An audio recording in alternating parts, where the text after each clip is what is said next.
Medieval food, what people really ate. Picture a grand feast, a roaring fire, golden goblets, and a table groaning under roasted boar and spiced wine. Now picture a peasant's dinner, a wooden bowl, a crust of bread, and a stew made from whatever survived the week.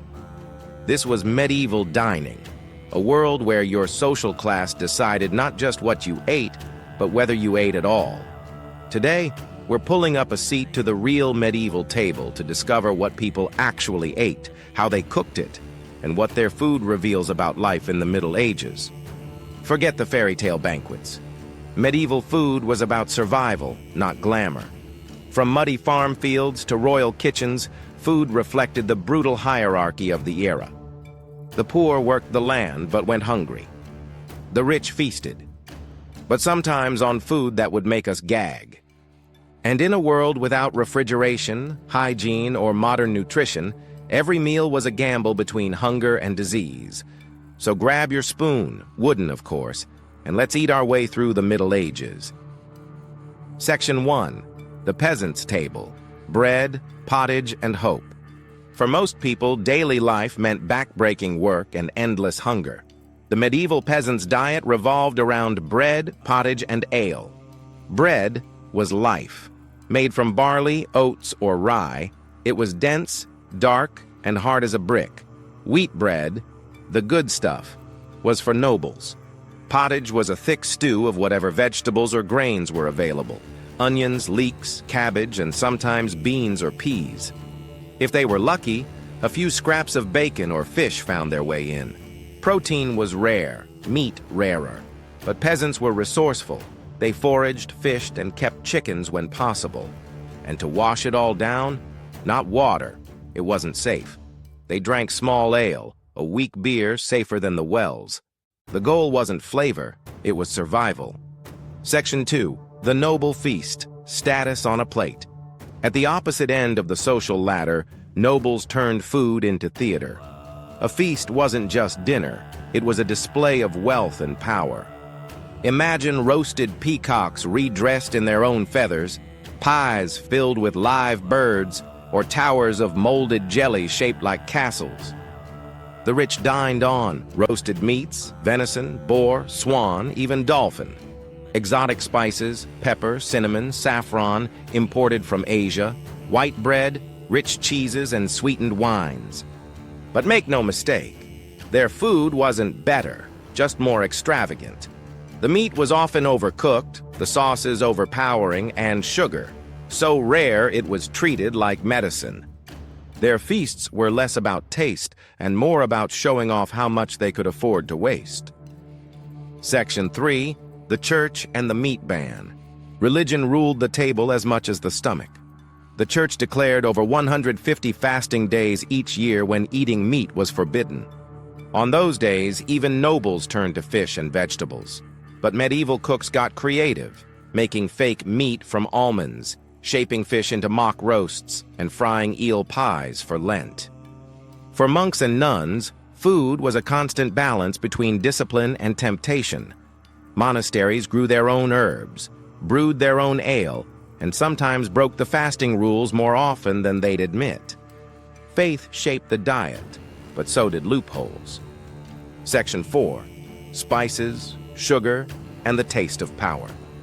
In the Middle Ages, spices were gold. Pepper, cloves, and nutmeg came from thousands of miles away and cost small fortunes.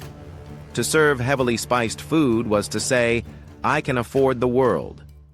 Sugar was rarer still, a luxury used in medicines, not desserts. The poor used honey or fruit for sweetness. The rich drowned everything in imported sugar to flaunt their wealth. These tastes didn't just define class, they reshaped trade. Entire empires rose and fell chasing cinnamon and spice roots. When you think medieval cuisine, think global greed, served hot. Section 5. Kitchens of Chaos. Medieval kitchens were loud, smoky, and dangerous. Fires roared constantly, turning stone walls black with soot. But the cooks were masters of improvisation, roasting, boiling, baking, and smoking food using little more than wood fires and iron pots. The wealthy had entire teams, spit-turners, pastry chefs, and tasters who risked death by poison before the Lord ate. In villages, cooking happened in a single pot over an open hearth.